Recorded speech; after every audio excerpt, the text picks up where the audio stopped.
de, de ter um time, de ter um time muito forte, muito compromissado, dedicado no nosso grupo de pesquisa em extensão popular estelar, e a gente constrói as coisas coletiva, participativamente. Então, a gente vai rodando aqui entre a gente a possibilidade da gente ter pessoas mediando os encontros. Aqui é minha filha Alice, que está derrubando tudo aqui atrás de mim. Alice, dê um alô aí pro pessoal. Então, assim, então aqui no Estelar, então é isso. Então, eu estou sempre escutando, sempre acompanhando, e é um prazer imenso. Eu estou muito feliz com tudo que a gente está produzindo, discutindo, construindo ao longo desses encontros aqui do curso. Tá? Bom, vejam só, eu quero dizer que hoje a gente vai fazer, como vocês já viram, né, uma dinâmica onde a gente vai discutir um pouco a educação popular, tá? E a gente vai discutir ela a partir de perguntas que vocês elaboraram aí coletivamente, e eu vou dialogando com vocês a partir dessas perguntas.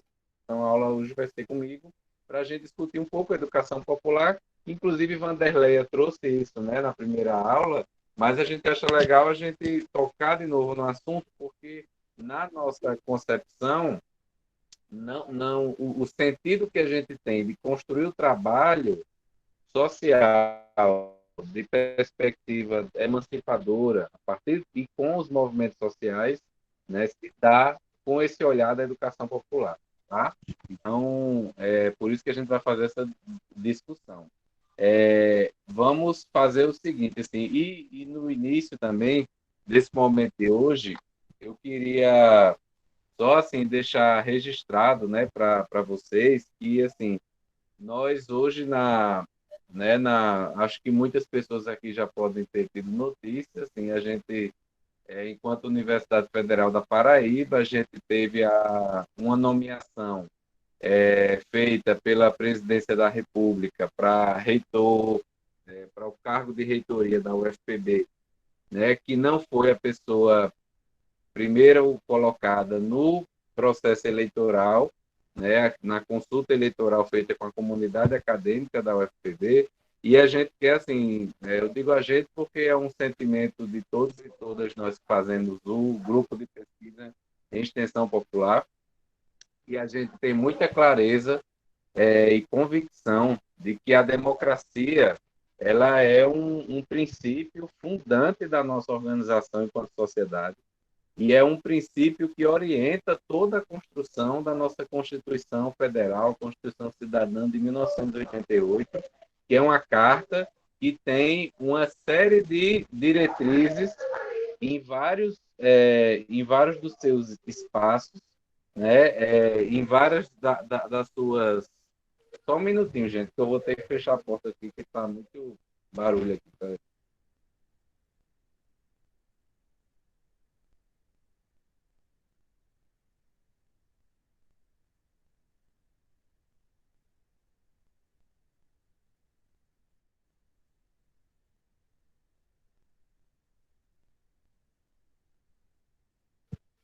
Pronto, perdão pela interrupção. Então, assim, a democracia é um princípio fundante da nossa organização social e do que está previsto na nossa Constituição brasileira. E ela, mais do que um princípio, para a gente, ela deve ser praticada. Ela deve ser exercitada no dia a dia da nossa convivência social e da forma como as nossas instituições são conduzidas, né? A democracia, sobretudo, expressa com elementos como pluralidade, diversidade, criticidade, criatividade, diálogo, né? Busca de entendimento, busca de aprendizado mútuo, busca de cooperação, de colaboração. Enfim, a democracia é um elemento a ser praticado na forma da gente agir com o outro e com a outra, na forma da gente trabalhar, na forma das nossas instituições funcionarem e, mais do que tudo, quando se tratam de instituições públicas, na forma como essas instituições têm conduzido a escolha de seus gestores e suas gestoras, né? Então, por tudo isso, a gente tem convicção de que, como em outras universidades, assim também é na UFPB, quem deve ser, né, assim, nomeado ou nomeada reitor ou reitora numa universidade pública brasileira é a pessoa que ficou em primeiro lugar na consulta eleitoral daquela universidade, porque essa consulta é uma expressão da vontade autônoma, soberana das pessoas que compõem os segmentos de cada universidade, né? No caso aqui da nossa Universidade Federal da Paraíba, a professora Terezinha, a professora Mônica, encabeçaram a chapa, né, chamada UFPB, né, Inclusão e Inovação, essa chapa foi vitoriosa no pleito. Tanto se você analisar o pleito do ponto de vista da eleição, com peso de 70% de professores, 15% de estudantes, 15% de técnicos, que foi o peso que o Conselho Universitário escolheu. Nesse peso, a chapa vencedora foi essa. E se você também contar o total de votos proporcionalmente, se você contar um terço, um terço e um terço de peso, também foi uma votação muito expressiva dessa chapa. Então, aqui é a nossa posição, né, de entender que a nossa universidade, né, de entender que o governo federal precisa respeitar, valorizar e legitimar a decisão soberana feita por nossa comunidade após um processo que foi curto em termos de tempo, mas foi um processo que teve muito debate, que teve muitas lives, que teve muitas reuniões, que teve muito possibilidade da comunidade acadêmica conhecer as propostas, pesar as propostas, analisar as propostas e tomar sua decisão de forma livre. Então, a gente quer deixar isso registrado no dia de hoje, né? E deixar esse primeiro registro. E o segundo registro é assim, fazer nossa nota de pesar, porque a gente teve, infelizmente, a partida da filha da nossa mestra Palmira, né, de Diânia, né? Palmira é uma das referências assim que nós todos temos. Eu tenho em educação popular, em saúde. Palmira que é, né, fundadora do Movimento Popular de Saúde, que até hoje trabalha com a gente. E infelizmente ela, enfim, teve essa dor, né, difícil, né, enfim, de primeiro do que um filho, né, do que uma filha. Então, o filho ou a filha é primeiro do que você, né? Então, assim, não é fácil. Eu sei também o que é essa dor, e eu imagino que ela está sentindo, e eu mando aqui em nome também do nosso grupo todo o nosso carinho, né? E muito desejo de luz e de paz para a Antônia aí na passagem dela, e que Palmira também possa, né, ter o seu momento de reflexão, de resignação, que receba o nosso abraço, para quem puder passar um abraço, uma lembrança para ela na perspectiva virtual, e que, assim, vamos continuar a vida e continuar tentando fazer desse mundo um mundo melhor, né? Então, deixa eu fazer também esse registro. Aqui, Palmeira estava passando uma campanha de ajuda para a filha dela, né? Estava em processo de cuidado paliativo, mas quem puder ajudar ainda, eu acho importante, porque foi um peso muito grande para a família esse processo todo, então qualquer ajuda que possa vir agora, eu acho que vai ser muito importante no processo de transição também, aí que está se vivendo na família de Palmeiras, tá?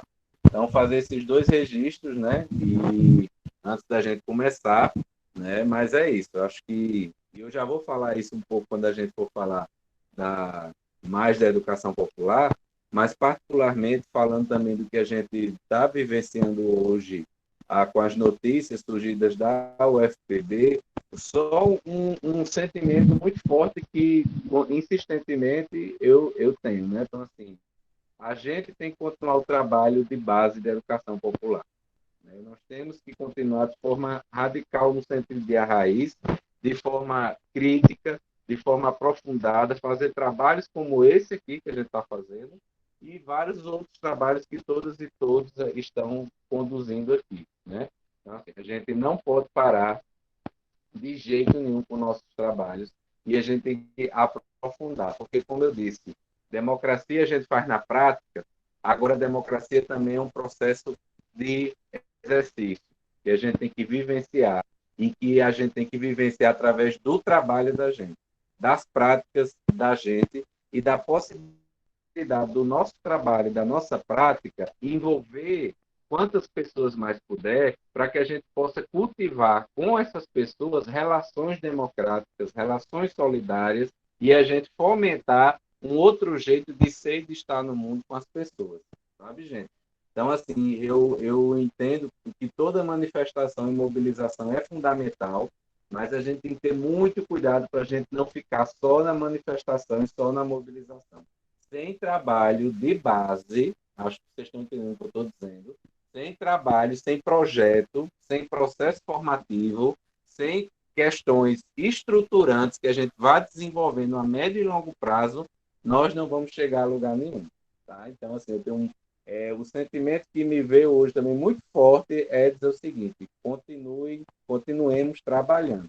É só aí a gente lembra do velho Marx, né? Só pelo trabalho é que a gente vai conseguir, né? Não um trabalho alienador, não, nem alienado, mas um trabalho que se presta à produção de elementos, processos e horizontes emancipadores, tá, gente? Então, assim, apesar do que pode estar acontecendo aí afora, né, não está fácil o contexto mundial, mas a gente tem que seguir em frente.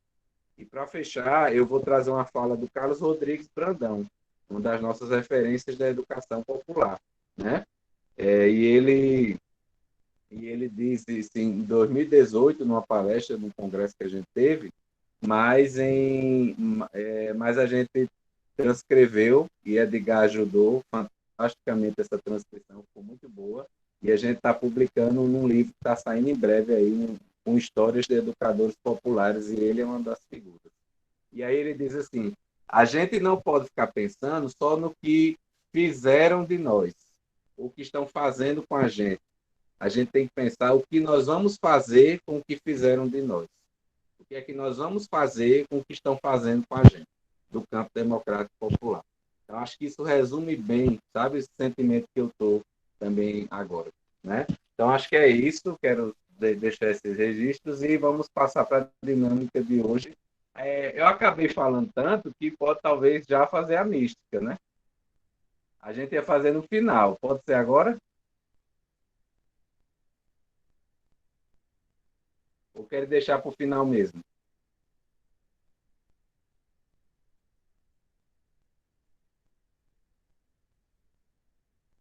E aí?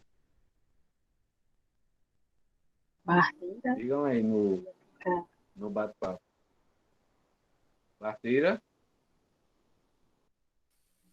Acho que pode ser, Pedro. Tanto faz, ou agora ou no final. Vocês decidem. Eu passei o filme Pé de Gar, um videozinho que eu escolhi, Então que eu vamos acho que está agora, no vamos lá. contexto dessa nossa conversação, porque eu não consegui, Então eu não vamos sei lá. fazer ainda, mexer nesse lance de internet. Eu passei Pé de Gar para ele passar.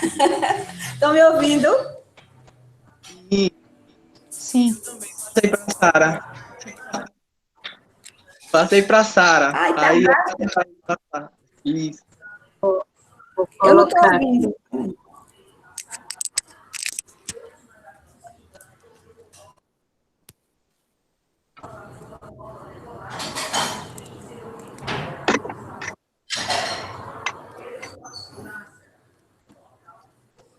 Edgar, eu não te ouvi. Tá compartilhando aí? Sara vai passar o videozinho.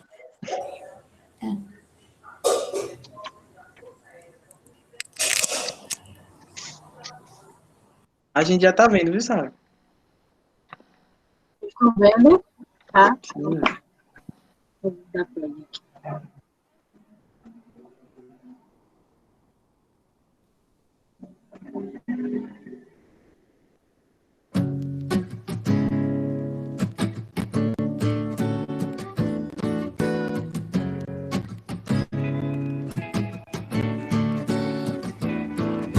Se tem muita pressão, não desenvolve a semente. É a mesma coisa com a gente. Pra ser gentil como flor é pra florir, mas sem água, sol e tempo que o botão vai se abrir. É muito triste, muito cedo, é muito covarde. Infâncias pela metade. Pra ser um adulto Luto sem tumulto, não existe atalho. Em resumo, crianças não têm trabalho, não. Não.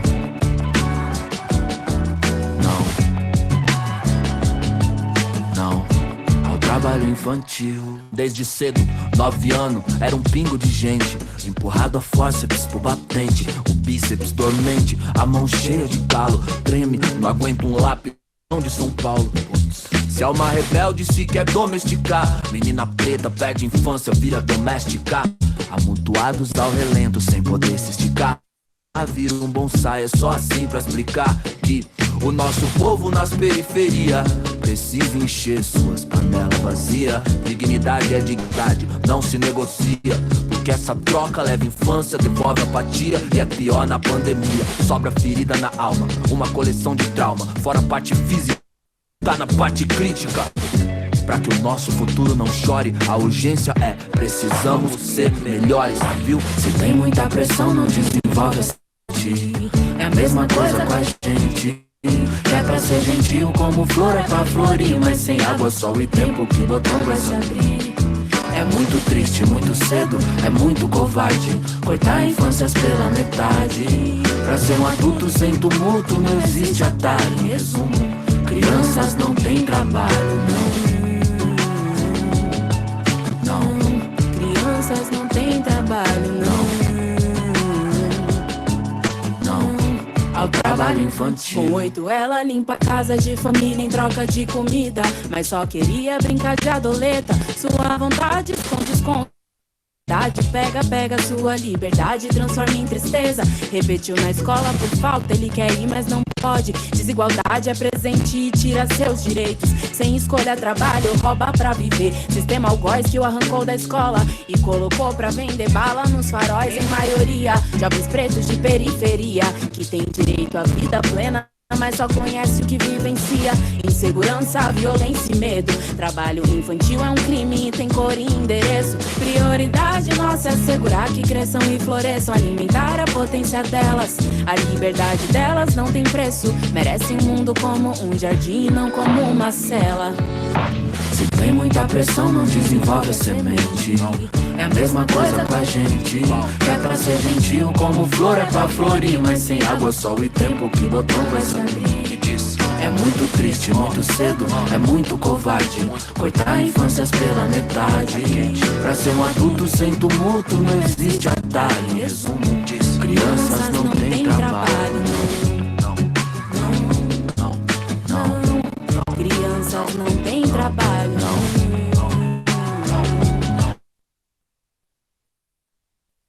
Tio.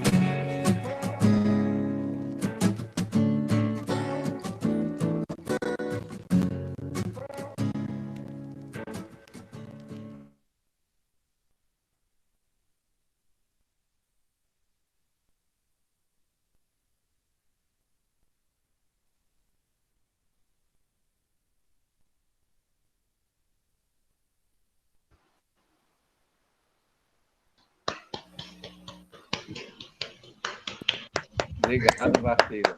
Você quer comentar?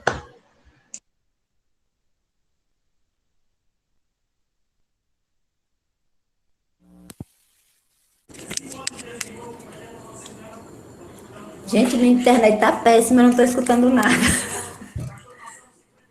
A gente. Pedro, você comentou alguma? Você quer comentar? Tá muito baixo, eu não tô ouvindo. Ah, sim. Pronto, vocês estão ouvindo? Vocês me ouvem? Agora sim. Eu não estou conseguindo. Ah, sim. A gente está te ouvindo, Bartira.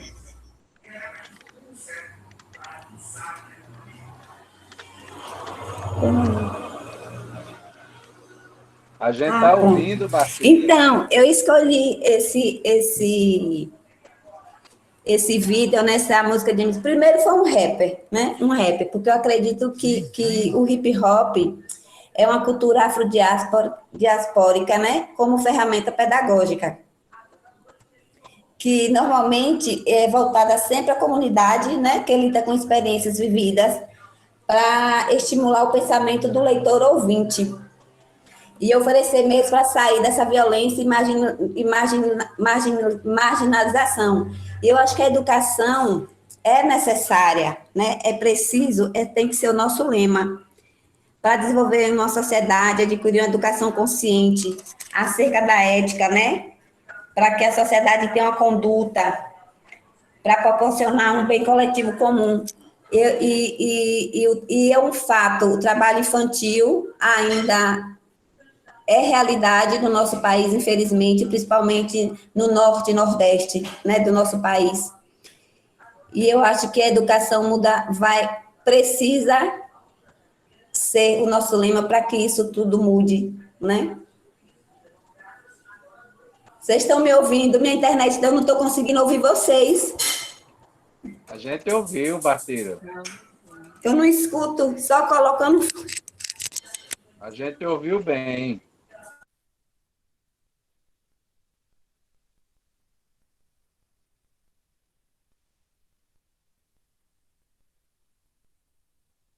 A gente ouviu bem, viu? Tá certo? Não. Obrigado, viu, minha querida? Bom, pessoal, vamos então para a nossa dinâmica aí com as perguntas. Qual grupo gostaria de começar compartilhando? É melhor uma pergunta de cada vez por grupo. Pode colocar todas as perguntas, mas aí diz por qual a gente começa, tá? Tá. No caso, eu compartilho todas as perguntas do grupo que foram feitas agora, ou boto no chat, alguma coisa assim?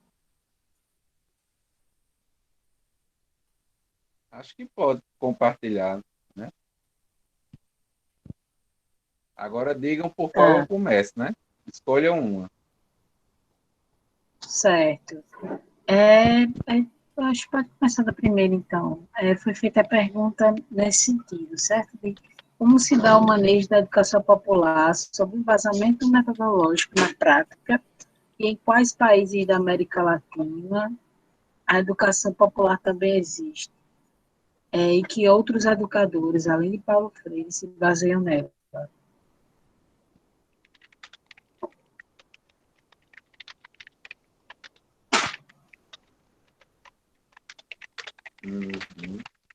Tem mais?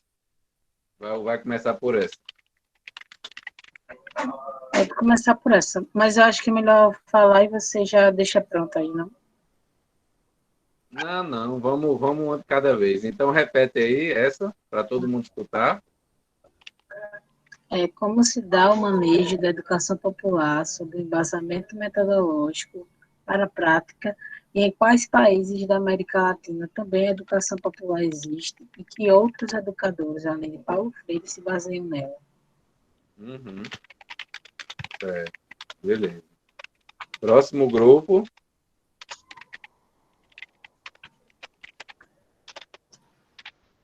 Carlos.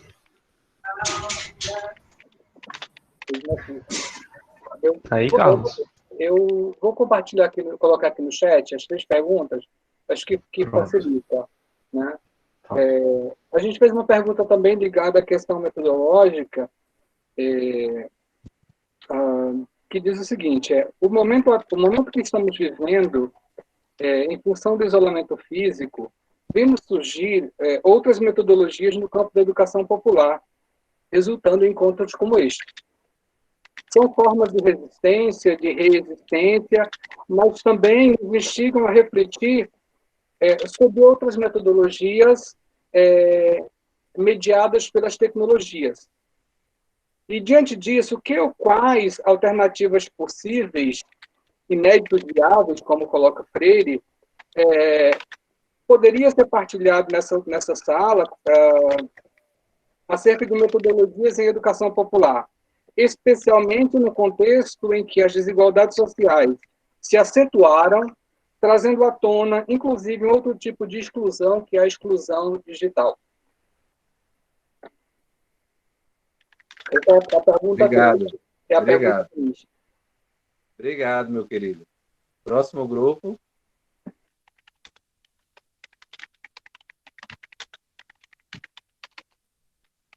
Aí eu respondo por bloco as três e depois a gente vê se dá tempo de fazer outra rodada. Vamos lá? Certo.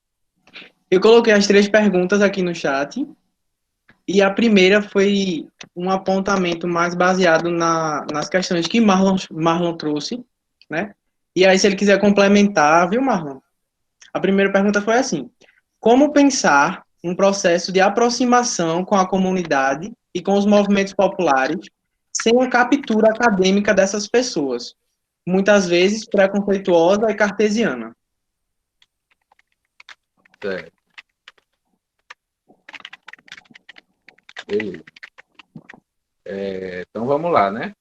Começar aqui a dialogar com vocês. Vou tentar monitorar aqui meu tempo para ficar num ritmo bom, tá?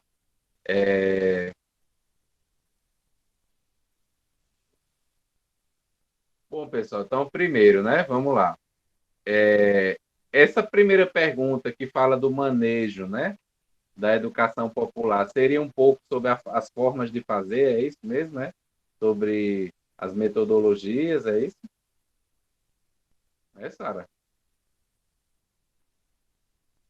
Eu acho que sim, mas quem fez a pergunta foi Regina. Se ela quiser desenvolver um pouquinho a pergunta, acho que ficaria melhor. Sim, sim, professor, foi isso mesmo, né? Quanto aos processos metodológicos da educação popular, que tem como premissa o dialogismo, a horizontalidade, né? Enfim. Então, como é que isso se dá e que referências você também poderia nos indicar? Tá certo. Obrigado, Regina. Então, gente, vejam só, e bom ver esse painel aqui com quase todo mundo com o vídeo aberto. Pode ligar mais, eu quero ver mais gente. Então, primeiro, sobre as metodologias. Olha, para falar de metodologias em educação popular, só isso a gente ficava um momento todinho, viu? Então, primeiro que assim, minha resposta vai ser extremamente incompleta, porque a gente precisaria aprofundar bem mais, tá? Mas eu sugiro, assim, todas as leituras que vocês puderem fazer, inclusive quem ainda não teve acesso, possa acessar a biblioteca do projeto VPOP SUS, que tem vários livros em educação popular e em extensão popular lá. Quero até pedir se Edgar podia puxar esse link onde tem a biblioteca do VPOP, que eu acho que ele sabe. No Google é fácil de ver, bota aí no chat. Mas a primeira dica que eu dou é dar uma explorada por lá. Mas, assim, no geral, o que é que acontece? Eu acho que uma marca importante para o jeito de fazer da educação popular é, primeiro, a concepção de que qualquer coisa que você vá fazer em termos de trabalho social, você tem que compreender que é um processo. Ou seja, se é um processo, não é algo que você vai fazer do dia para a noite, que vai ter um resultado do dia para a noite automático, e que ele vai ter idas e vindas, erros e acertos, avanços e retrocessos. Você vai ter que ter muita paciência para você conduzir isso. E é importante compreender que é um processo, porque se você não compreender que é um processo e quiser, como a gente diz aqui no Nordeste, botar o carro na frente dos bois muito rapidamente, você vai acabar atropelando um outro elemento fundamental da metodologia, que é a participação. Então, assim, eu conheço muitos processos em educação popular que são pouco participativos, contraditoriamente. Por quê? Porque as pessoas têm muita ânsia de fazer logo ou de alcançar logo um determinado resultado e, com isso, deixam de dialogar. Ou então, assim, vamos supor, em um grupo de 20 pessoas, 2, 3 vão na frente, fazendo tudo e resolvendo tudo, e fica 17 atrás esperando. Eita, esse número é horrível, né? 17. Perdão. Vão 4 na frente, fica 16 atrás. Ou até melhor, 7 na frente, fica 13 esperando atrás. Mas, enfim. O que é que acontece? Então, a gente tem que ter muito cuidado de entender o seguinte: na educação popular, os fins não justificam os meios.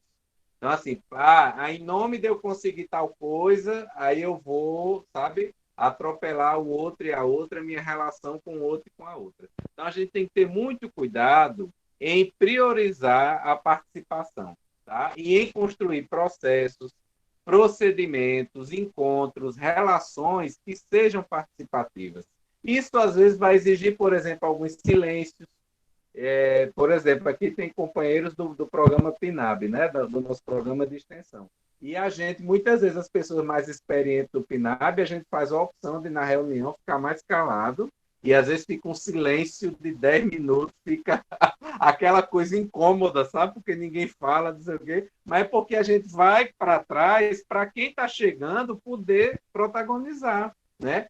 Eu lembro, por exemplo, que quando eu comecei a fazer extensão, isso já vai fazer 20 anos, eu entrei, parece mentira, mas eu entrei sem falar nada no projeto de extensão. Era caladinho, tímido, e aí eu chegava e só via os companheiros e companheiras que já estavam um tempo maior, né, falando, encaminhando tudo, e eu tinha vergonha, tinha timidez, tinha medo de não falar nada, eu ficava só escutando. Eu dizia, quem sou eu para falar nada aqui, num grupo ativo desse, todo mundo sabido, todo mundo cheio de coisa, eu não sei de nada, eu não vou falar nada, estou aqui só curiando, como a gente diz, né? Aí me deram... Perdão, tocou o telefone aqui. Aí, olha uma coisa importante também para a promoção da participação. Não é só você incentivar que o outro fale, mas é você dar trabalho para esse outro, essa outra fazer. Ou seja, a participação ela também se constrói pelo trabalho. Quando as pessoas se sentem e se entendem corresponsáveis pela condução do trabalho. Então, por exemplo, a gente visitava famílias na comunidade Maria de Nazaré, né? A gente acompanhava semanalmente famílias em situação de exclusão, de vulnerabilidade, e construía caminhos de atenção à saúde de forma participativa junto com as famílias. Mas não tinha um cadastro dessas famílias. E aí precisava fazer esse cadastro. Aí eu e uma colega minha, que também era tímida, a gente ficou com a responsabilidade de fazer esses benditos cadastros. E toda reunião a gente tinha que falar do cadastro, entendeu? E aí eu comecei a falar, porque eu tinha que falar, porque me deram um trabalho e tinha uma hora da reunião que a minha comissão ia falar. Assim como tinha outros colegas tímidos que, quando eles entraram em comissões, eles tinham uma hora que eles tinham que falar. Então, aí a gente foi sendo estimulado, impulsionado a protagonizar. Então, a participação é um elemento fundamental da educação popular. Na educação popular, onde tem uma pessoa que fala demais e não deixa os outros falar, ou que protagoniza demais e não deixa os outros protagonizar, não está sendo coerente com a educação popular.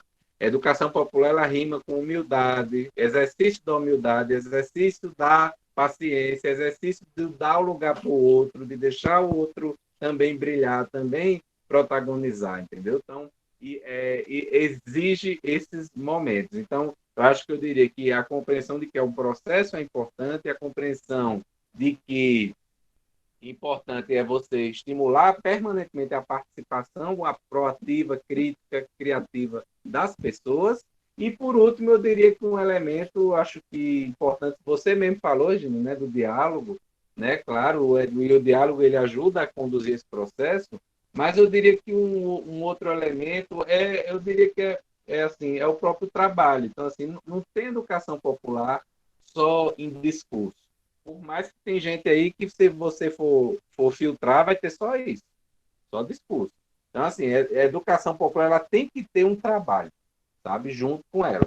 Ela até pode e deve começar, tá entendendo, com uma coisa mais solta. Por exemplo, eu estou chegando em uma comunidade, eu estou chegando em um serviço, eu estou chegando em uma escola, primeiro eu vou conviver com aquele contexto, eu vou respirar, eu vou conhecer as pessoas, eu vou interagir, eu vou construir relações, vou construir vínculos, etc.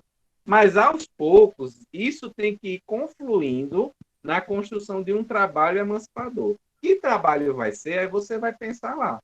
Né? Então, assim, entendeu? Tem mil coisas. No PNAB, por exemplo, a gente começou com um grupo de gestantes, com um conselho local de saúde, junto com a comunidade, com um grupo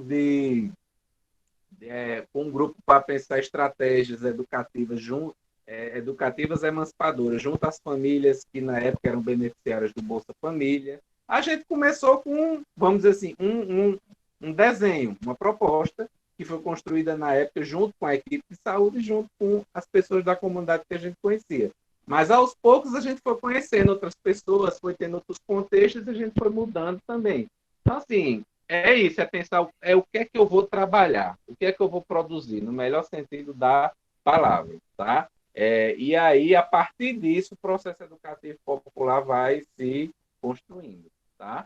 Então, eu diria assim, bem en passant, que seria esses elementos aí para vocês. Mas, enfim, vão investigando que vocês vão encontrar muitas outras coisas. Sobre a América Latina ela é o berço da educação popular, né? Então, assim, a gente tem raízes da educação popular, raízes bem raiz mesmo, assim, nas lutas históricas dos nossos povos latino-americanos por independência, né? Por valorização da nossa história, das nossas raízes, né? Da defesa da cultura, do legado e da vida dos povos originários. Então, você vai encontrar raízes da educação popular aí no século XIX, entendeu?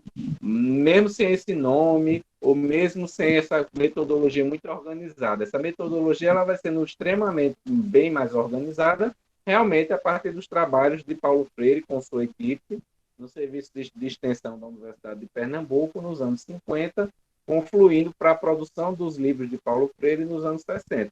Mas está longe de ser Paulo Freire o criador da educação popular e está longe de ser Paulo Freire o único, né, autor dentro da educação popular. Então, a gente tem vários autores e autoras, inclusive não só no Brasil, mas na América Latina toda. Tá? Então, assim, não dá para falar de um país só, mas a gente tem vários países com muita força na educação popular, entendeu? E a gente tem contato com alguns deles também. Você tem, por exemplo, o CEAL, que é o Conselho de Educação de Jovens e Adultos, né, de Educação Popular, Educação de Jovens e Adultos da América Latina e do Caribe, que é inclusive presidido pelo companheiro mestre Oscar Hara, que é uma referência em educação popular, lá da Costa Rica, e, por exemplo, tem uma articulação de vários países da América Latina. Tem uma revista que é a La Piragua, né, Renan? Que ela é de que país?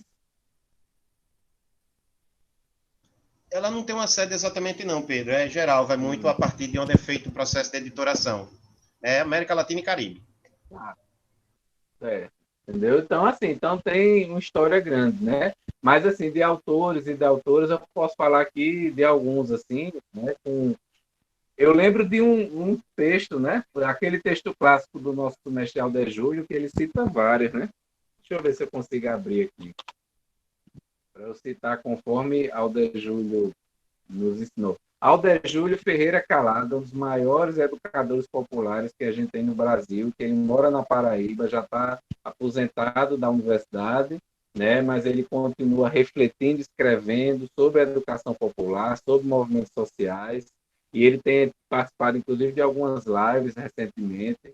Então, é uma figura assim, que eu super recomendo vocês acompanharem, né, as construções e as produções dele, e é uma das grandes figuras da educação popular, né?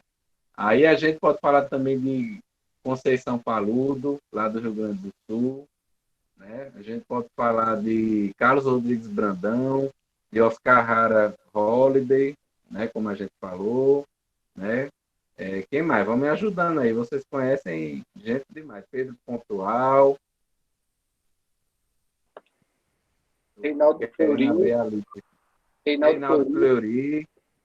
Querido mestre. Danilo Streck, com certeza. Oi?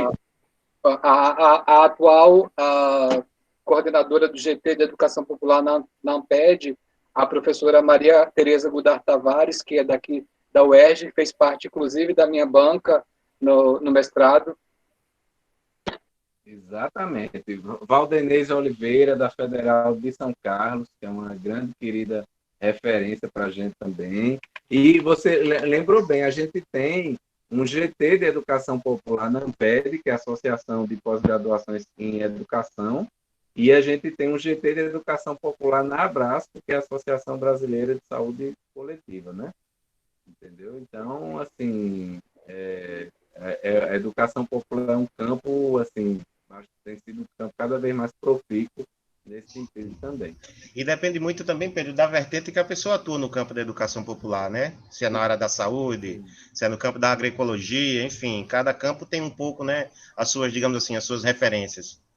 Verinha mesmo, né, a mãe de Maiana, a nossa companheira aqui do grupo, é uma grande Sim, referência nossa para a gente. mestra Vera Dantas, pois é, com certeza.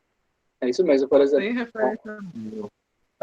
A gente vê, por exemplo, o Thelmo Adams, que era Sim, que era o coordenador do GT, eles têm estudado um pouco sobre a questão da economia popular solidária, a respeito do bem viver, né? Por exemplo, a Tereza, que eu falei agora há pouco, ela estuda o movimento de creches, o movimento das mulheres por educação, enfim, então assim, cada um atua num campo direcionado para um campo específico. isso. Eu coloquei aí os nomes que são citados pelo professor Alder Júlio no texto que ele tem chamado Educação Popular como Processo Humanizador, que está dentro de um livro chamado Educação Popular e Nutrição Social, que é um livro do PNAB, que está aí na página do VPOP SUS, gratuito para vocês baixarem. Então, ele fala lá de figuras como representantes da pedagogia socialista, aí ele traz Antônio Gramsci, Paulo Freire, Florestan Fernandes, Carlos Rodrigues Brandão, Miguel Arroio, Oscar Rara, João Francisco de Souza, Mário Azevedo Aguirre, João Viegas Fernandes, Reinaldo Fleury, Eimar Vasconcelos, Carlos Nunes Hurtado, Paulo Rosas, Balduino Andriola, Ivandro da Costa Salles, José Comblan, Roseli Caldar, bem lembrado, Maria Eliette Santiago, Maria Valéria Rezende aqui da Paraíba também, digo também Salete Vanderpoel, aqui da Paraíba, Ivone Guebarra também, que ele cita. Ou seja, a gente tem uma expressão aí rica, né, de possibilidades e vocês podem e devem explorar bastante. Por falar nisso, deixa eu aproveitar, fazer a propaganda, que no Estelar a gente está há 5 anos trabalhando num projeto de pesquisa que é fazendo a reconstituição da memória e da história de educadoras e educadores populares da Paraíba. E a gente vai lançar o primeiro volume, porque imagina, isso não acaba, né? A gente está pegando 5 ou 6 pessoas por livro, e o primeiro volume, que vai ter Eimar, Alder Júlio, José Francisco de Melo Neto, Palmira, Cátia Ribeiro e, esquecendo alguém, Severino Silva. Esse primeiro volume vai ser lançado agora dia 18 de novembro, anote aí, numa live no YouTube, no canal do Estelar, às 19 horas, 18 de novembro. Aí a gente vai fazer o lançamento com todos esses autores e autoras, e a gente vai disponibilizar logo em seguida o livro gratuitamente para todo mundo, né? Então, e aí vai ter já em breve o volume 2, com mais autores e autoras. A gente já entrevistou quase 20 pessoas, só da Paraíba. Mas a ideia não é só pensar Paraíba, é registrar a trajetória e a história dessas pessoas e o que elas deixam de legado, tá? Então, vocês não percam também esse momento. Então, Pedro, se possível, divulguem no grupo lá, eu compartilho com o pessoal do GT. Só endossando a tua fala, queria só destacar, acho que é importante, grande parte desses autores estão do campo da educação popular, estão aqui no dicionário Paulo Freire, né? Sim. E nesse livro aqui, organizado pela Anita Freire, Pedagogia da Libertação em Paulo Freire. Então, grande parte desses estudos, né, são livros de artigos que tem muita coisa. E fazendo um pouquinho de divulgação, no GT de Educação Popular tem muitos artigos muito interessantes, inclusive para a galera aí que levantou a respeito da questão do acadêmico com o popular. Lá a gente vai encontrar alguns estudos, inclusive aí da Paraíba, né? Eu fiz um levantamento recentemente e são muito interessantes para a gente pensar nessa dinâmica, nessa dicotomia que o Carlos Rodrigues Brandão vem defender um pouco essa superação. Obrigado, Carlos. Valeu. Eu entrei agora, né, uns meses atrás eu entrei no GT da Amped, já participo do GT da Abraço já há uns 5 anos, e vai ser um privilégio participar também do GT. Só um minutinho, porque estão ligando aqui para mim. Aí, como eu estou no celular, fica horrível quando... Peraí. Agora, estão me ouvindo bem? Tá. Então, vamos para a próxima pergunta, que já pegou muito tempo.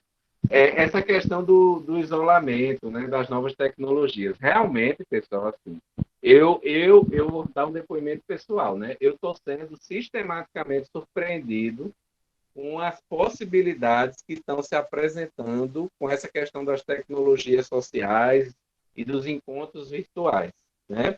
Porque, assim, a gente tem que ter um cuidado muito grande, e aí eu vou começar pelo final, né? Que vocês trazem esse cuidado com a exclusão digital, o quanto a exclusão digital pode aumentar a exclusão social e a exclusão das pessoas em vários processos, né? Então, assim, eu era muito radicalmente contra, assim, quase todo tipo de encontro virtual, de metodologia virtual, porque, assim, eu tinha muito medo e ainda tenho muito receio de que as pessoas que têm a pauta e orientação econômica ultraliberal, entendeu? Usem disso para fortalecer o processo de desmonte da educação brasileira, na perspectiva de ofertar um ensino de baixa qualidade, né? De baixa, enfim, de baixo compromisso, né? De baixa, enfim, né? De baixa qualidade e extremamente excludente, usando justamente essas ferramentas virtuais. A gente já está vendo aí que não é de hoje que a gente tem cursos e cursos à distância, né? E a gente sabe a qualidade como é, né? Extremamente duvidosa. Não quer dizer que os presenciais, por serem presenciais, automaticamente têm maior qualidade.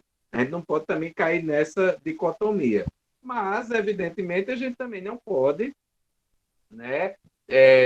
Assim, a gente não pode, vamos assim, saudar a perspectiva de que, por exemplo, cursos superiores virem cursos como saúde, por exemplo, que é um curso extremamente... são cursos relacionais por excelência, pedagogia, dentre outros, né? Fiquem totalmente virtuais, né? Por mais que a gente já vê cursos de pedagogia, se eu não me engano, tem cursos totalmente virtuais já, né? Então, assim, então a gente tem que ter muito cuidado, sabe? Para que esses inéditos viáveis, como os Carlos falou, eles não sejam aproveitados, entendeu? Por pessoas com uma intenção de explorar economicamente, fazendo uma educação de baixa qualidade e que exclua as pessoas. Então, tem que ter muito cuidado com isso. Mas, por outro lado, né, realmente, a gente está descobrindo que pode se potencializar, sabe, a luta nossa por uma educação de qualidade, por uma saúde de qualidade, pela educação popular. Você veja, esse curso que a gente está fazendo aqui, né? Olha só que coisa bonita no sentido freiriano. Que boniteza a gente poder encontrar, interagir, reconhecer com pessoas de vários locais do Brasil. E eu sei bem, às vezes, que tem pessoas que estão espalhadas aí Brasil afora, que estão, às vezes, se sentindo sozinhas na sua inquietação, né? Na sua curiosidade para fazer alguma experiência. E, às vezes, um diálogo desse com pessoas de outros recantos do país potencializa e anima, também no sentido freiriano, as pessoas a fazerem os processos e irem para a luta. Então, assim, eu estou muito feliz com essas possibilidades, né? Agora, realmente, a gente precisa, entendeu? Acho que é um certo equilíbrio, né? Eu acho que as coisas não vão ser mais as mesmas, com certeza, daqui para frente, mas também algumas tecnologias vieram para ficar, né? Então, assim, por exemplo, eu lembro que não há muito tempo atrás, em momentos de recesso da universidade, a gente tem uma dificuldade aqui nos nossos projetos de educação popular, porque a maioria dos estudantes não são de João Pessoa, né? Edgar vai lembrar disso. Aí, quando entrava em recesso a universidade, cada um ia para a sua cidade e o projeto ficava meio parado, porque a gente não tinha como se reunir, né? Aí agora a gente vai ter sempre. Então, assim, quando tiver a necessidade de cada um voltar para a sua cidade, a gente vai ainda, uma hora ou outra, poder fazer uma reunião, entendeu? Assim, eu acho que essa coisa da reunião ficou muito mais flexível, entendeu? Assim, e dos próprios cursos também, por exemplo. A gente do PNAB não fazia curso como esse. A gente começou a fazer agora. E, assim, nós não vamos deixar de fazer mais nunca. Assim. Até onde eu achar, assim, eu acho que a gente não vai deixar. Por mais que a gente possa voltar também a fazer cursos presenciais, mas essa ferramenta que permita que a gente dialogue com pessoas de outras regiões, acho que a gente não pode abrir mão, entendeu? Encontros, queremos fazer um encontro de educação popular, e cada vez mais não vai ter recurso, não vai ter dinheiro, precisa de passagem para trazer não sei o que, precisa de passagem, fazer um congresso, aí a gente tem companheiros e companheiros que estão aí Brasil afora, querem, por exemplo, querem vir para um congresso em João Pessoa, de repente estão em São Paulo, mas não conseguem ter o recurso para ter a passagem. Se a gente conseguir, pela essas tecnologias, viabilizar que a pessoa apresente o seu trabalho, por exemplo, virtualmente, entendeu? Então, assim, são coisas que estão abrindo para a gente facilitar. Então, eu acho que a gente tem que ver, só que é isso, né?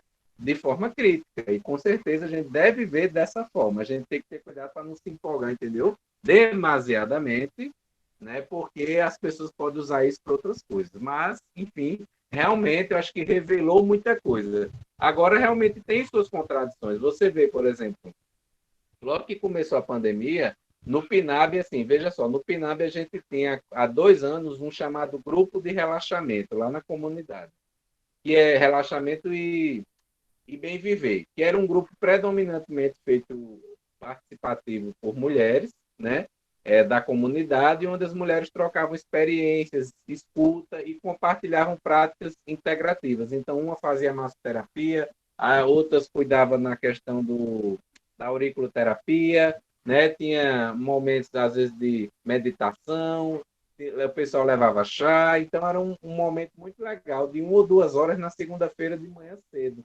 E aí, logo que essa pandemia chegou aqui, aí a gente disse, não, nós não vamos parar de fazer o grupo, nós vamos continuar o grupo assim, à distância. E aí o grupo continuou, mas infelizmente algumas pessoas ficaram pelo caminho, assim, elas não dominaram a tecnologia. E olha que a gente colocou, né?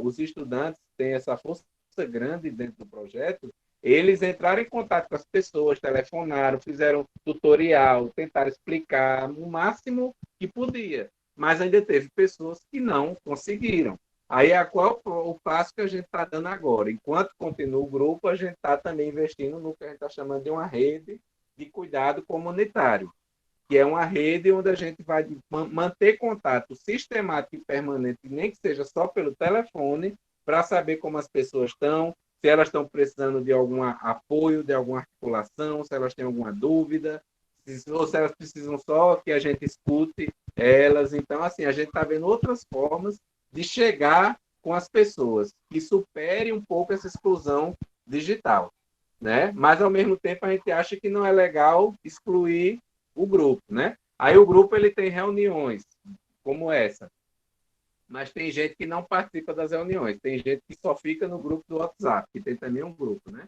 Aí a gente ficou preocupado. E essas pessoas que estão só no WhatsApp, o grupo é bom para elas ou não é? Aí a gente foi entrar em contato com cada pessoa. E teve gente que diz, olha, eu não digo nada, eu não falo uma palavra no WhatsApp, mas é importante para mim. Eu leio, eu acompanho, eu não estou no momento de falar, mas para mim é importante estar lá. Então você veja, você acha que quem não fala nada, né, não está nem aí, né? Mas eu até refleti isso com os estudantes. Eu digo, gente, hoje grupo de WhatsApp é o seguinte, quem não quer estar, sai logo, porque não tem muita cerimônia para sair de grupo de WhatsApp. Se bem que tem alguns que tem, né? É todo um processo. Tem uns grupos que eu tô que eu adorei recentemente, que meu WhatsApp deu um pau, eu saí dos grupos tudinho, aí eu só entrei nos que eu queria entrar mesmo de novo. Outros que ficou. Mas fecha o parênteses. Mas assim, então tem pessoas que estão lá caladinhas, mas para elas o grupo do WhatsApp cumpre um papel. Ali a gente divulga informação, a gente troca experiência, às vezes alguma pessoa tem alguma necessidade no grupo, manda um áudio. Então enfim, a gente está descobrindo, sabe? Tudo isso. Eu estou assim, sabe, gente? Eu estou num dilema assim grande, entendeu? Eu queria muito estar na comunidade. Comunidade é minha vida, assim. Para mim, não tem começo de atividade nenhuma se não for no chão do concreto vivido, na dinâmica do nosso território, onde a coisa acontece. Mas, enfim, eu sou do grupo de risco, né? Minha filha também, principalmente me preocupa minha filha, né? E então, assim, não tenho dúvida de qual é a minha prioridade.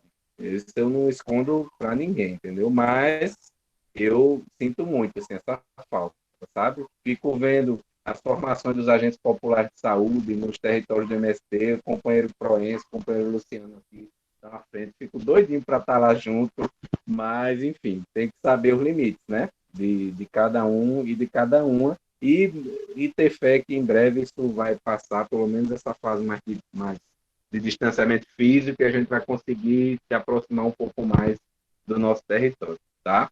Então, espero ter... Eu acho que é isso. Agora, também acho, sabe, Carlos, e o grupo que fez essa pergunta, eu acho que a gente tem que refletir muito sobre isso e também sistematizar a experiência, né? Que é uma coisa que o Oscar Hara, ele bate muito na tecla. A experiência de cada um de vocês que eu estou vendo aqui tem algo a ensinar para cada um e cada uma que está aqui também. Então, Isso assim, mesmo. a gente tem que escrever sobre as nossas experiências.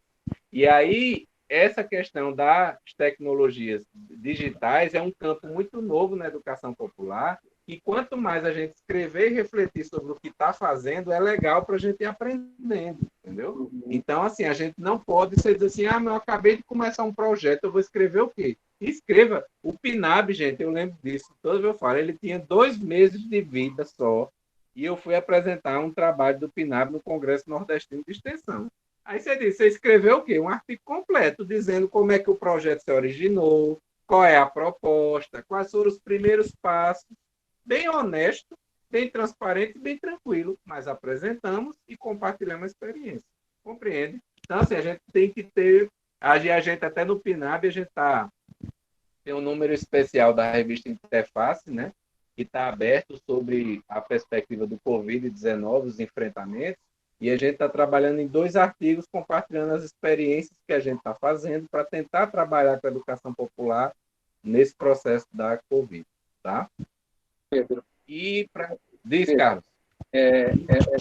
Só para comentar, eu penso que assim, você colocou um ponto que é interessante, a gente fazer a crítica, né? Fazer a crítica sempre, e trazer possibilidades de aproximar, em alguns momentos, do presencial. Por exemplo, eu fiz um curso recentemente, que foi ofertado pelo MST, e eles começavam com uma mística, né?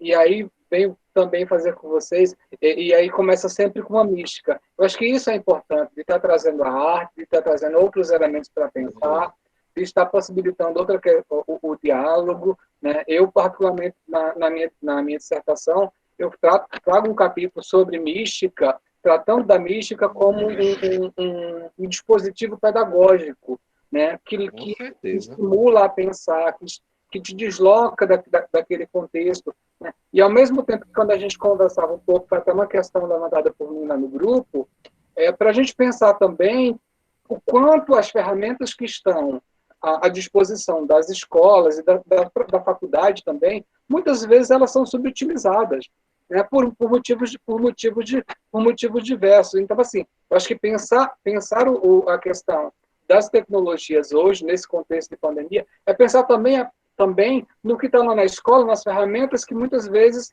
são subutilizadas. A biblioteca, por exemplo, às vezes é subutilizada, computadores, enfim. Então, era para pensar um pouco mais amplamente também nesse sentido do que a gente tem a serviço da educação. Certeza, Carlos. Obrigado.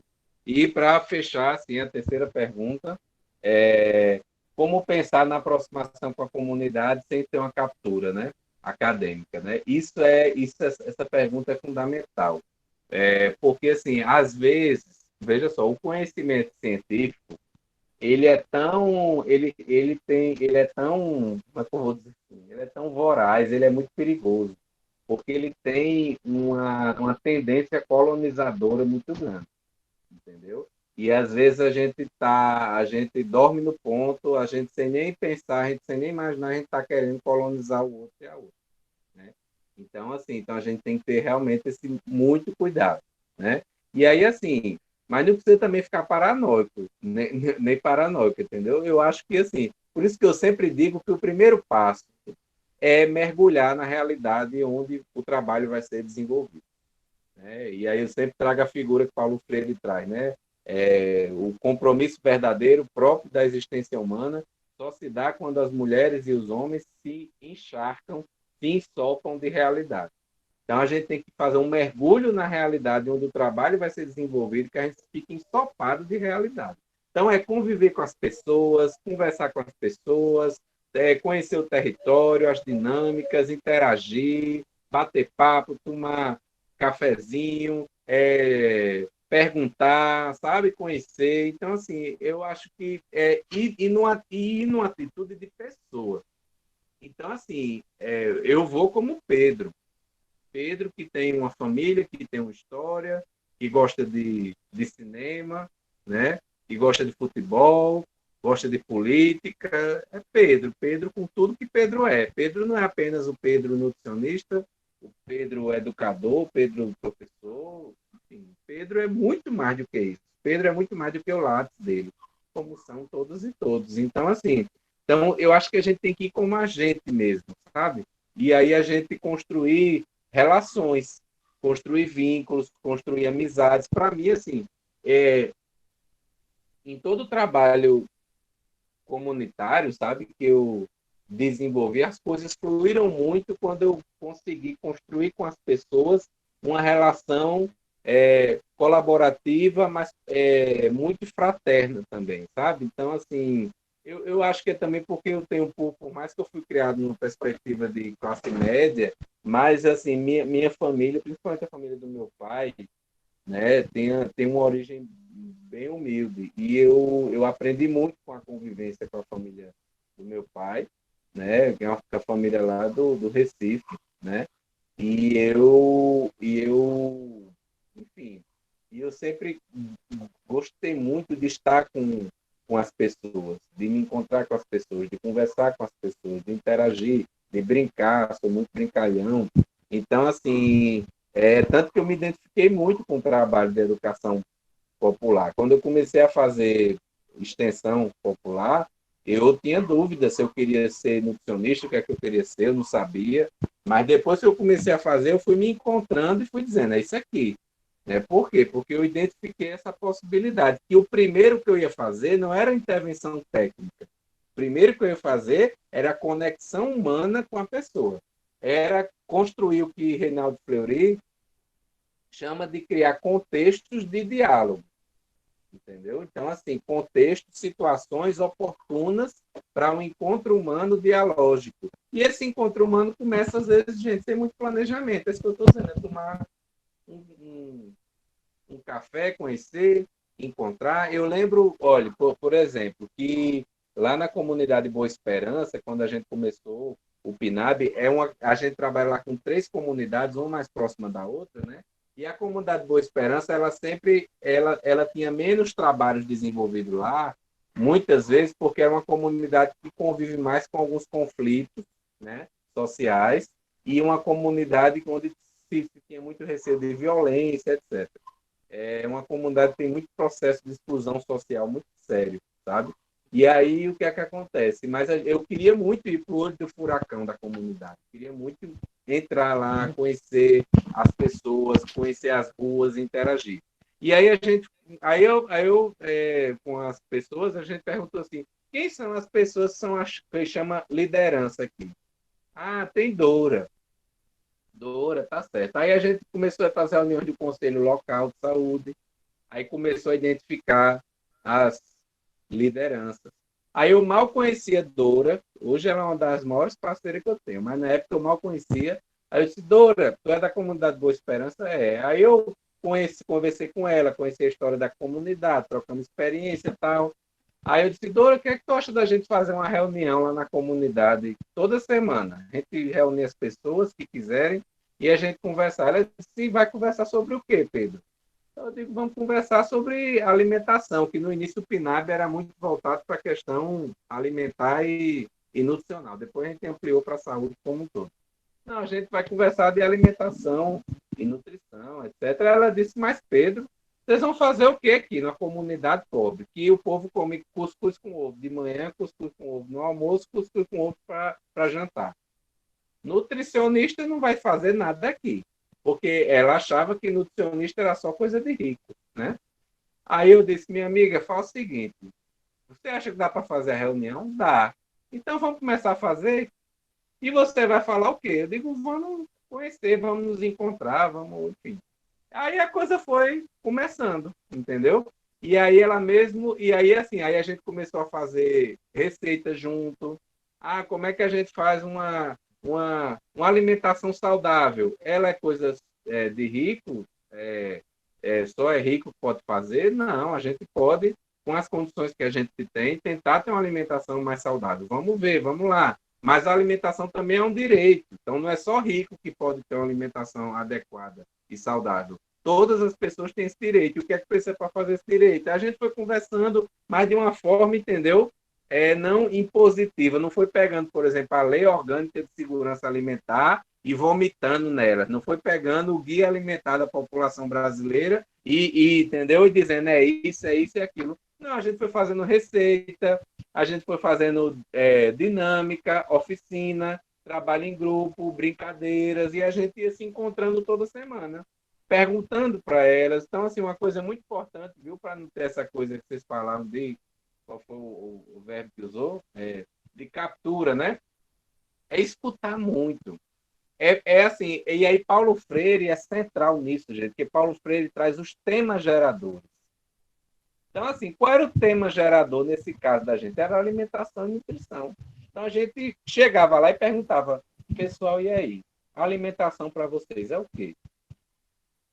Dieta para vocês é o quê? Pedro, olha, a gente não gosta de dieta aqui, não. Que o nutricionista, uma vez, entrei no consultório, o nutricionista passou só coisa chique, e eu saí de lá sem entender nada e sem achar também que eu podia comprar, rasguei o negócio e não estou fazendo dieta nenhuma, não. Aí a gente começa a desconstruir quando as pessoas vão falando, a gente começa a conversar e a gente começa também a se modificar, porque eu vou ter que ser um educador, entendeu? Adequado a responder as demandas que os educandos trazem. Não são os educandos que têm que se adequar à minha necessidade. Eu tenho que saber conduzir e responder de acordo com a demanda que as pessoas trazem. E eu vou também aprender com elas e modificar com elas. Entendeu? E aí eu sei que a gente fez vários momentos, né, vários encontros.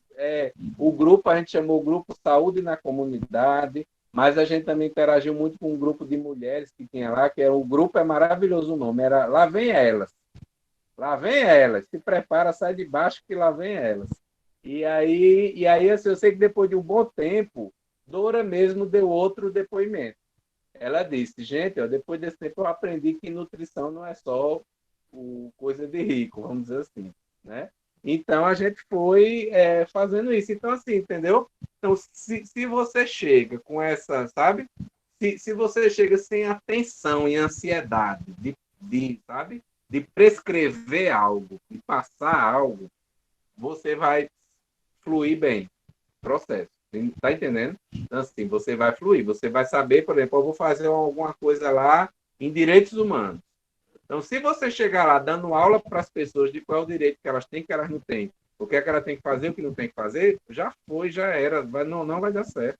Você tem que chegar tendo clareza de qual é o tema gerador que vai estar sobrevoando aquilo que você está fazendo, e você vai construir com as pessoas como é que aquele tema está se dando, se constituindo na realidade, e aos poucos o conhecimento científico vai entrando quando for necessário entrar e de forma edificante, como diz Boaventura de Souza Santos. Ele fala que tem uma aplicação técnica do conhecimento científico, uma aplicação edificante. A aplicação edificante é quando ele vem de forma participativa, construída com as pessoas da comunidade, de uma forma útil, não para o que eu, acadêmico, acho que elas precisam fazer, mas é para o que elas acham que precisam fazer e negociam e dialogam com a gente. Tá entendendo? É claro que tem várias questões que nós vamos ensinar para as pessoas da comunidade. E a gente também não pode achar que a comunidade é absoluta, entendeu? Tem uma visão romantizada, tá? Comunidade é tudo e eles já sabem de tudo, eu não sei nada também e eles vão me ensinar tudo, né? Não. Muito do que é a comunidade a gente vai aprender, a gente vai ensinar e a gente vai aprender também com eles. A gente tem algo a ensinar também, e vice-versa. Então, a gente tem que ter essa compreensão. Mas, acima de tudo, gente, é a gente entender assim, que nós precisamos ser parceiros e parceiras na luta pela vida, junto com essas pessoas. Então, assim, ao ponto que, por exemplo, tem Gerlane, que é uma pessoa que protagonizou muito esse grupo. Esse grupo, para vocês terem ideia, ele durou uns 5 anos. Depois a gente partiu para outro projeto na comunidade com a horta comunitária. E faz, então, uns 5, 6 anos que eu não convivo muito cotidianamente, por exemplo, com uma das membros desse grupo, que é Gerlane. Mas Gerlane está passando por umas situações que precisou de um apoio, de uma articulação para a saúde dela, e a gente, pela rede de cuidado, entrou em contato e a gente está dando um apoio para a Gerlane conseguir ter acesso adequado à assistência de saúde. E eu conversei com Gerlane, sabe quando são velhos amigos? Conversei assim como se eu tivesse encontrado ela ontem. A gente riu, brincou. Então, assim, acima de tudo, a gente sabe ser parceiro e parceira juntos na luta pela vida. Que parceiros dos dois lados. Teve muitos momentos também em que eu tive dilemas, dúvidas e encruzilhadas na minha vida e que o pessoal da comunidade me ensinou bastante, me deu pistas e caminhos para eu construir os meus caminhos também. Então é isso. E eu, para fechar essa fala, eu gosto muito de uma figura que Eymar Vasconcelos sempre falava, né? Quando a gente interagia algumas aulas que ele dava.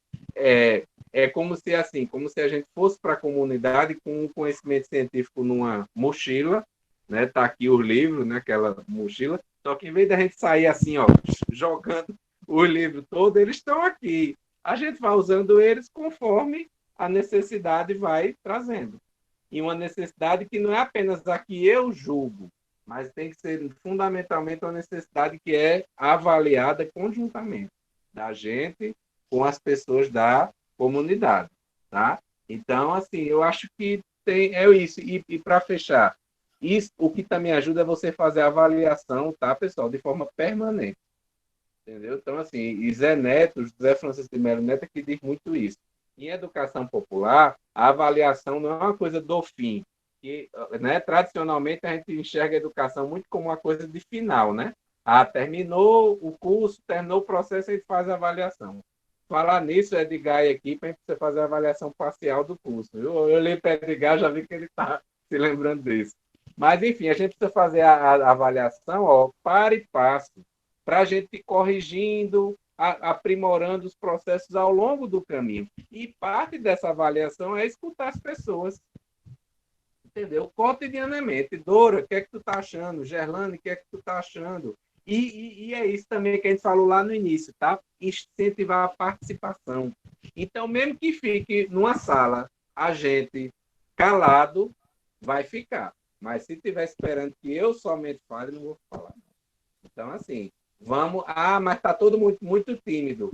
Pensa, 1, 2, 3, cria uma dinâmica e impulsiona as pessoas a falar. Ninguém quer falar, vamos desenhar. Né? Cada um desenha o que está sentindo sobre aquele tema gerador naquele momento. Isso aí já dá um bom passo. Tá entendendo? Então, assim, é pensar formas. Por isso que a criatividade é muito importante também, a arte e a cultura. Porque as linguagens que a arte e a cultura traz e nos ensinam são fundamentais, gente. Porque a linguagem, a racionalidade do mundo popular, claro, vocês sabem disso, não é a nossa do mundo acadêmico. Então, muitas vezes é a gente conversando através de cordel, de música, de poesia, de piada, de brincadeira, que a gente vai conseguir estabelecer uma conexão com o outro, com a outra. Se eu chegar lá muito formal, eu vou aqui apresentar um slide para vocês sobre câncer, câncer bucal. Já vi isso, viu, na comunidade. Num grupo de hipertensão diabética, uma pessoa com slide sobre câncer bucal nas pessoas com hipertensão e diabetes. O povo vai lá para hipertensão e diabetes, vai ficar com mais medo de morrer ainda, né? Eu já vi isso, o slide, né? Claro, muito interessante. Então, gente, não dá para ser assim, né? Grupo de hipertensão e diabetes, a gente fazia uma roda e perguntava, gente, como é que vocês estão? Como é que é viver com hipertensão e diabetes? Ah, eu quero fazer atividade física, Pedro, eu sei que é importante, mas não consigo fazer, não. Aí o outro, não consigo, não consigo. Eu disse, gente, então que tal a gente fazer um grupo e a gente fazer caminhada junto? Isso já aconteceu, né? Tem até um artigo publicado sobre essa experiência, o grupo de caminhada. As pessoas se juntaram, fizeram um grupo e a equipe de saúde foi junto para acompanhar a caminhada das pessoas com hipertensão e diabetes. Quando a gente viu, aí as próprias pessoas do grupo, os moradores, estavam se organizando, estavam comemorando aniversário. Então, olha, hoje tem uma exceção no grupo, a gente vai trazer um bolo, mas só para comemorar o aniversário. Então, assim, então as coisas vão fluindo, entendeu?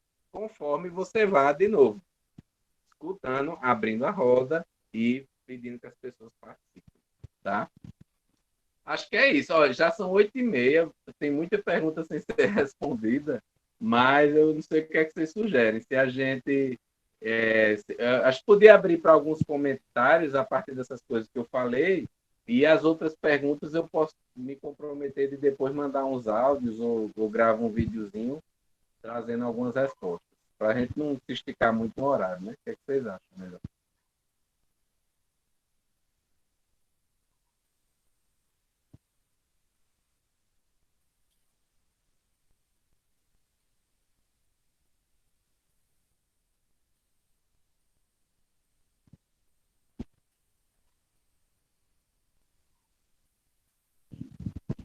Cadê, gente? Fala aí no chat.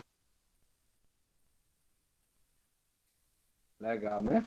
Então, assim, alguém gostaria de fazer um comentário em relação a essas coisas todas que a gente conversou ainda agora? Ficou o espaço aberto aí. E aí eu vou me silenciar e aí a gente abre esse espaço para daqui uns 5 minutinhos a gente fecha.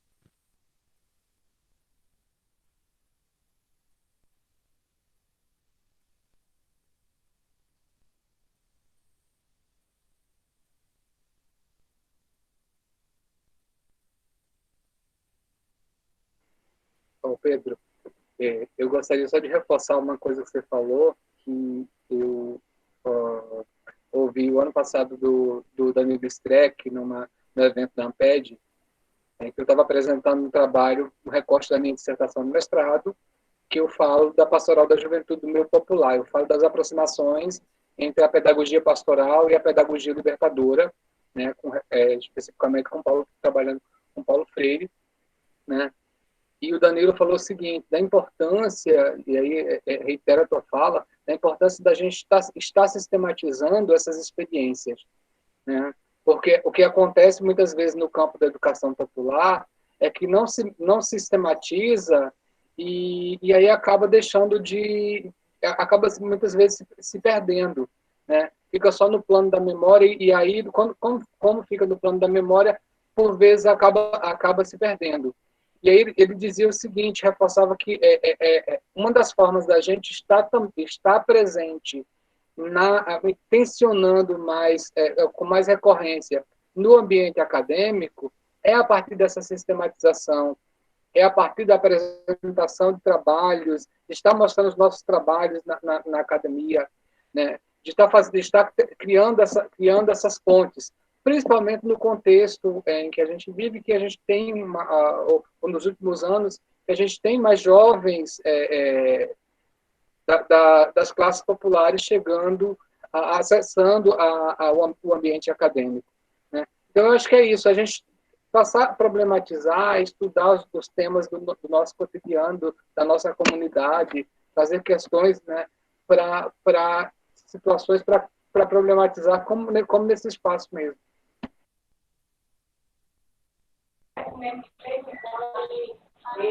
Professor Pedro, acho que é muito importante essa temática de hoje sobre a emancipação, a emancipação das comunidades, a emancipação do povo em si, porque eu vejo que até nós mesmos que estamos na ativa, que estamos assim, inseridos mesmo nas articulações,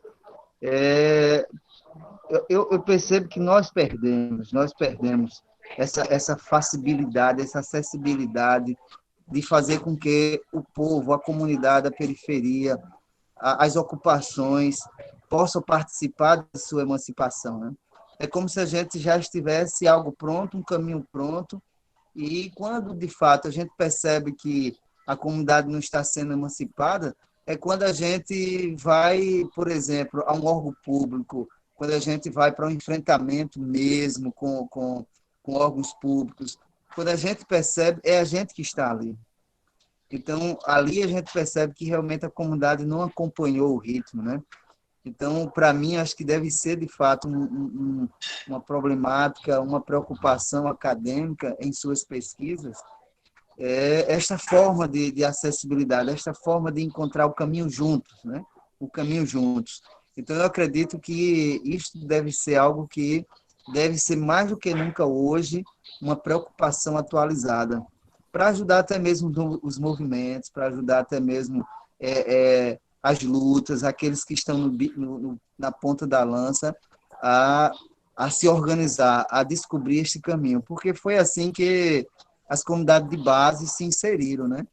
Então, eu acredito que é uma preocupação válida e que deve ser um caminho para se ajudar até mesmo os movimentos sociais, né? Mas foi muito boa a discussão hoje.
Mais uma pessoa para a gente fechar, de preferência é uma mulher, só falaram mais homens, né, até agora.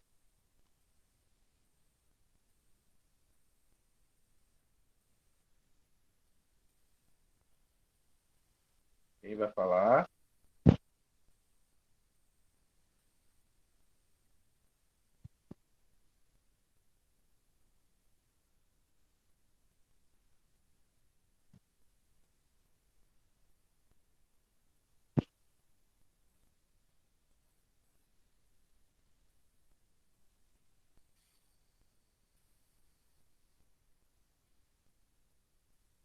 Só porque eu falei, né, do silêncio. Vocês querem que eu aponte? Eu vou apontar alguém para falar. Todo mundo pensando, né? Mas fala um pouco o que está pensando, fala um pouco o que achou.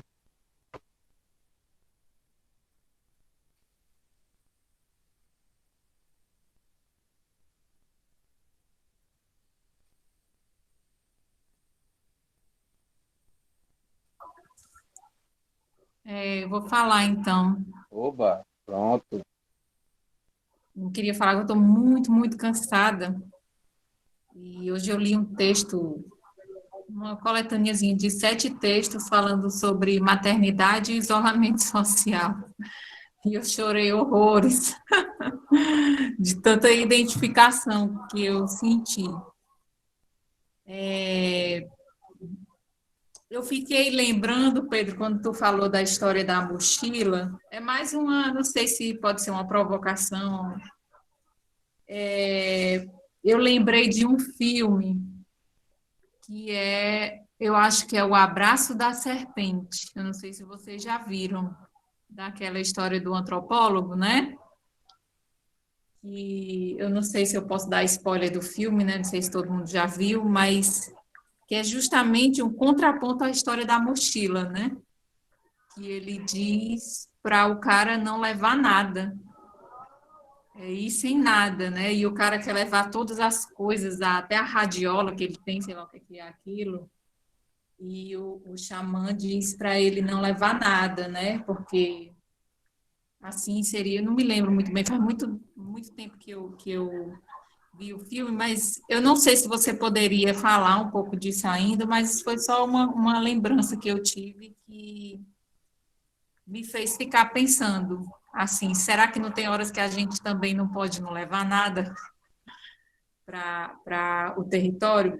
Eu também falo isso porque eu tive inserida numa pesquisa, faz mais de 2 anos, a pesquisa teve que ser encerrada por vários motivos. E um dos motivos que eu avalio é justamente a falta de inserção comunitária, que era uma pesquisa internacional aplicada aqui em Fortaleza. E aí aquela estrutura hierárquica da academia, né, que os principais investigadores, pesquisadores estão fora do contexto e tem as pessoas executando a pesquisa no território. E a gente tinha era uma pesquisa de grande porte, a gente tinha uma tarefa, era um sorteio das áreas da pesquisa, uma pesquisa sobre dengue, e a gente tinha que excluir áreas que fossem muito violentas para os pesquisadores.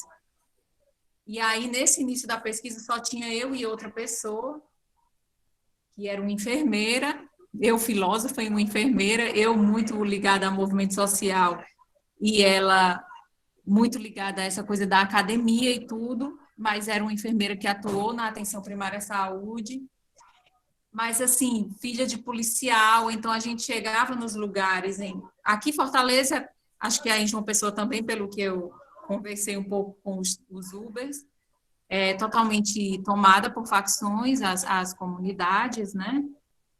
De forma muito latente. Então, e quando a pesquisa dizia no seu protocolo que iria trabalhar com comunidades, porque a história era a participação comunitária para combater a dengue, eu disse, não vai ter jeito, as comunidades que têm facção vai ter que entrar, porque se está falando de comunidade, ainda mais de diversidade de áreas, diversidade de risco para a dengue. Então, eu chegava na comunidade, a minha amiga morria de rir, porque eu dizia, eu ia como quem ia casar, eu ia para a comunidade ficar e eu passar 4 anos ali convivendo com as pessoas como você está falando. E ela não, ela ia para ver realmente se aquele lugar tinha condições para a pesquisa acontecer, uma pesquisa que ia ter coleta de sangue, né, ia acontecer de manhã e de tarde, enfim.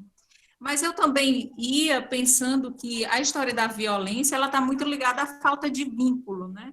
E quando você vai construindo o vínculo, essa nuance ela vai diminuindo.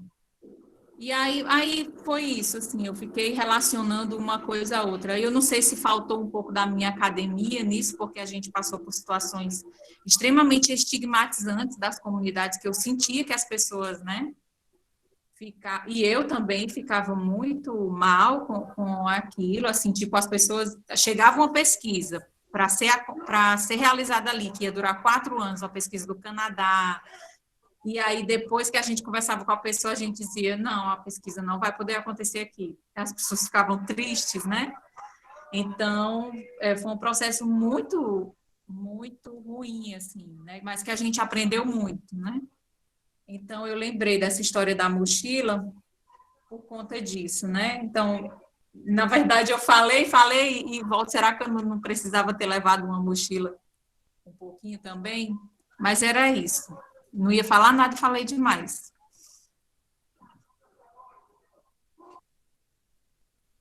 Falou perfeito, minha querida. Obrigado por compartilhar a tua experiência, por trazer, né, assim, pontos importantes para a gente refletir sobre toda essa questão, né? Eu acho que é isso. Eu acho que, na verdade, a gente está falando a mesma coisa. Eu acho que quando tu traz a preocupação da mochila, né, eu acho que é um pouco o que eu falei, assim, no sentido de a gente não chegar com a mochila de cara e não chegar como você falou, como filósofa, como pesquisadora, como nutricionista, como educador. A gente tem que chegar, acho que é isso que o chefe lá, o índio, né, fala para o alemão lá, né, para a gente ir como a gente mesmo, entendeu? Então, assim, tipo, eu lembro também de uma figura que Rosenei Pinheiro, nossa querida companheira, referência da integralidade, ela uma vez numa palestra com a gente, ela usou, falando um pouco, todo respeito aos antropólogos, viu? Mas às vezes ela falou assim, que parece um abajur, assim, né? Parado e olhando, né? Então, assim, mas o que eu quero dizer é isso, a gente não pode chegar como aquela pessoa, sabe, que está com segundas intenções, que vai se inserir, vai mergulhar, mas está pensando ali na frente, né? E fazer. Eu acho que a gente tem que chegar, claro, que a gente não vai mentir, não vai escamotear. Eu estou vindo como um professor da universidade, de um projeto, como um pesquisador, etc. Mas eu vou primeiro conviver. Eu não vou deixar de ser professor, não vou deixar de ser educador, não vou deixar de ser pesquisador, etc. Mas eu vou primeiro conviver abertamente como pessoa, vou me permitir, acho que a palavra que você fala é chave, então, construir vínculos com as pessoas para que, inclusive, esse vínculo não seja uma moeda de troca, ou seja, eu vou fazer o vínculo com essa pessoa para eu ter tal coisa dela, ou para ela ser uma fonte de dados, minha, uma fonte de pesquisa. Se você está com essa intenção, já era. Eu acho que a intenção da educação popular, e aí você falou isso muito bem, eu ia lá como se eu fosse morar, como se fosse minha casa, enfim. Então, quando a gente quer construir um processo de educação popular, a gente vai para a comunidade, para o território, para o serviço, porque a gente gosta de estar lá e porque a gente quer construir processos de mudança. Isso é o mais importante, entendeu? Aí, a mochila, ela, de certo modo, vai estar lá, porque, assim, quando a gente faz uma formação acadêmica, a gente vai alimentando essa mochila, mas a gente vai lançando mão dela conforme a necessidade vai se dando, então não é a priori, né? Melhor do que a mochila, depois eu me lembrei, é uma expressão que eu aprendi com o nosso querido Ray Lima, que você interage e conhece tão bem, que Ray Lima traz a ideia do repertório. Então, assim, todo mundo tem um repertório cultural vivo que vai acumulando ao longo da vida. Esse repertório ele vai ter experiências pessoais e vai ter também saberes acadêmicos, né? E aí a gente vai, como um bom artista, lançando mão do repertório conforme a demanda traz, entendeu? Então, eu acho que é um pouco isso, né? Eu acho que foi muito legal essa tua fala para a gente reforçar isso, mas a gente tem que deixar as coisas fluírem e estabelecer conexão com as pessoas. Em uma hora, com certeza, a gente vai precisar demandar o saber científico e, quando for preciso, vamos embora, vamos usar ele da melhor forma possível, né? Então, gente, eu acho que é isso, assim, quero agradecer bastante a todas e a todos, foi um diálogo muito bom, né? Claro que eu acabei falando bem mais, mas eu acho que as perguntas de vocês provocaram bastante, foi bem legal, porque foi o bate-papo teve como ponto de partida que vocês trouxeram, isso é outra coisa importante da educação popular, e foi mais uma oportunidade da gente estar batendo na tecla aí da educação popular com vocês, certo? Então, assim, eu quero, né, desejar a todas e a todos um bom final aí de dia, né, um bom final de semana aí que se avizinha, né, reforçar, né, estamos muito felizes com a realização do curso e aprendendo muito também, e acho que a gente está fortalecendo um grupo, né, um movimento de educação popular brasileiro, que tem suas redes, suas articulações, mas nós somos educação popular, né?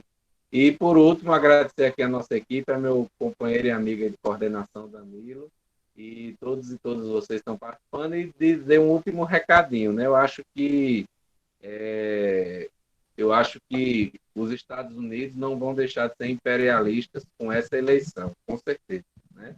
Mas, assim, o que está em jogo na eleição norte-americana é a possibilidade de um projeto, não é apenas um imperialismo, não, mas é um projeto de barbárie, né? Um projeto... Claro que os democratas também têm sua dose importante de barbárie ao longo da história, como todo americano. Mas o fenômeno de ultraliberalismo, o fenômeno de ultraconservadorismo, de neofascismo, neonazismo, de barbárie, que está passeando pelo mundo, infelizmente, nos últimos anos, tomando a gestão de muitas nações, ele tem um centro importante nos Estados Unidos, que a gente sabe, no movimento trumpista, que se perder a eleição, não vai deixar de existir. Pelo contrário, a gente está vendo o Trump com uma votação super expressiva, né? É claro que o Biden está passando ele em quase 4 milhões de votos lá. Também isso diz muito, mas está muito vivo o movimento, né, de anticivilizatório ainda, e muitas pessoas ainda estão junto com esse movimento. Mas é fato que se esse movimento tem esse golpe, esse revés, né, de perder essa eleição, eu acho que é um ar interessante, assim como a gente teve na Argentina, teve no Chile e na Bolívia, claro, com diferentes configurações, mas eu acho que é uma coisa boa. Então, vamos torcer para que isso dê certo, porque são alguns sinais de que não está tudo dominado, por mais que a gente não pode dormir no ponto nunca. E eu acho, mesmo se o Partido Democrata ganhar na eleição norte-americana, que bom que ganhe dessa forma, viu? Muito apertado, porque eu acho que é um alarme para todo mundo prestar atenção que o movimento conservadorismo está longe de estar desestabilizado. Então, vamos continuar trabalhando e nos esforçando para a gente seguir na nossa luta, que é de formiguinha, e na nossa luta do dia a dia, para a gente alcançar nossos horizontes. Tá, gente? Boa noite para vocês e que bons ventos iluminem as nossas vidas e o mundo. Até mais. Beijo grande. Obrigado. Boa noite, gente. Boa noite, Pedro. Boa noite, obrigada. Boa noite. Tchau. Boa noite. Boa noite.